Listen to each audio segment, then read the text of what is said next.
स्वागत है आपका पर ब्रह्मा वाइन्स पर। आज हमारे साथ महर्षि वेदव्यास जी जुड़े हैं। चलिए थोड़े इतिहास के पन्ने पलटते हैं।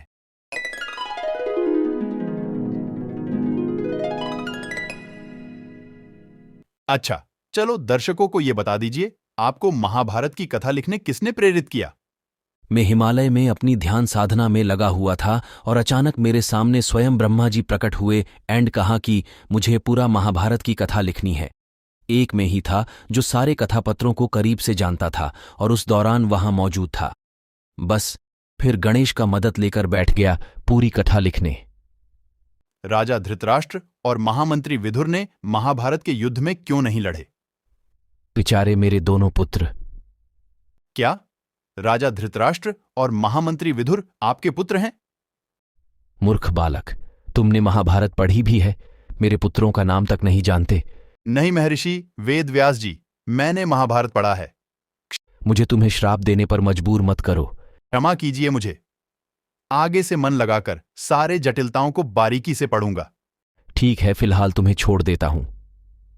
रही बात मेरे पुत्रों की, तो विदुर को धर्मयुद्ध में लड़ने से भगवान कृष्ण के चालाक शब्दों ने रोका। हुआ ये था, श्री कृष्ण गए थे हस्तिनापुर शांति वार्ता करने। उन्हें यह पता था दुर्योधन ने उनका रहने का पूरा बंदोबस्त किया होगा, फिर भी वे विदुर के घर रहने का निर्णय लिया। ये देख दुर्योधन आग बबूला हुआ और अगले दिन शांति प्रस्थान दौरान विदुर को बहुत भला बुरा सुना दिया। विदुर अपना स्थिरता खो रहा था। इस परिस्थिति का फायदा श्री कृष्ण ने उठाया और कहा, दुर्योधन, महामंत्री विदुर को ऐसे अपमानित न करो, वरना ये अपना धनुष तोड़कर युद्ध में भाग नहीं लेंगे। परंतु दुर्योधन सुने नहीं और विदुर को अपमानित करते रहे। विदुर अपना आपा खो बैठा और अपना धनुष, गोवर्धन धनुष, जो स्वयं भगवान विष्णु ने उन्हें दिया था, तोड़कर बोला, मैं इस युद्ध में भाग नहीं लूंगा। ये करना जरूरी था क्योंकि जो गोवर्धन धनुष था उसमें दिव्य शक्तियां तो थीं, पर एक वरदान भी था कि कोई भी धनुष के सामने गोवर्धन धनुष पराजय नहीं होगा। ऐसा व्यक्ति अगर कौरवों की तरफ से लड़े तो पांडवों को जिताना कठिन होता। यह कहानी सुनकर अच्छा लगा। वेदव्यास जी, मेरा प्रश्न यह भी है कि इस युद्ध का कारण कौन था? मुझे यकीन है दर्शकों के मन में भी यह सवाल जरूर होगा। ये काफी अच्छा सवाल पूछा तुमने। इस सवाल के दो उत्तर है। अगर महाभारत किसके वजह से हुआ ये पूछ रहे हो, तो उत्तर है माता सत्यवती के वजह से। उन्होंने मेरे सौतेले भाई भीष्म, जो उसकी पूरी जिंदगी एक काबिल राजा बनने की ओर समर्पण किया था, उसे राजा नहीं बनने दिया। उन्हें चाहिए था कि विचित्र वीर्य राजा बने। विचित्र वीर्य राजा बनने की क्षमता नहीं रखता था। एक काबिल राजा ही धर्म की स्थापना कर सकता है। और युद्ध किसके वजह से हुआ, इसका जवाब है सबका समान हाथ है युद्ध होने का। सबने खूब कोशिश की युद्ध टालने, यहां तक कि शकुनी को भी युद्ध के बिना हस्तिनापुर हासिल करना था। पर होनी को कौन टाल सकता है?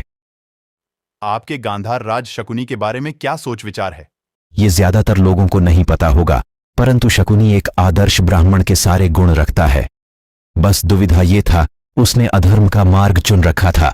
इसलिए तो भगवान विष्णु को स्वयं जन्म लेना पड़ा, अधर्म के खिलाफ लड़ने और धर्म की स्थापना करने। आप विस्तार में समझा सकते हैं? शकुनी लक्ष्य उन्मुख था, अपने बहन गांधारी से बहुत प्रेम करता था।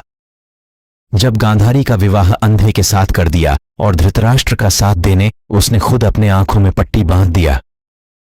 यह अन्याय देख शकुनी ने ठान लिया, पूरे कुरुवंश में विध्वंस मचा देगा। इस लक्ष्य की प्राप्ति करने उसने अपना पूरा जिंदगी समर्पण कर दिया। महर्षि, आप इतना ध्यान रखते हैं, आपने सारे वेदों को बनाया, आप इतने कठिन विषयों को कैसे समझ लेते हैं? भगवत गीता ही देखिए, कोई भी पूरा जिंदगी लगा देता है भगवत गीता समझने। आपने तो पूरा समझकर उस पर एक किताब भी लिखा। थोड़ा इस बारे में बता दीजिए। वत्स, मुझे काफी लोग त्रिकालदर्शी सन्यासी भी बुलाते हैं। मुझे अतीत, वर्तमान और भविष्य में का होगा इसका काफी अच्छे से ज्ञान रहता है, और जिसने सारे वेदों का वर्गीकरण किया उसके लिए यह काम उत्साह लाती है। खैर चलो, मुझे मेरे ध्यान साधना का समय हो गया, मैं निकलता हूं। जी शुक्रिया।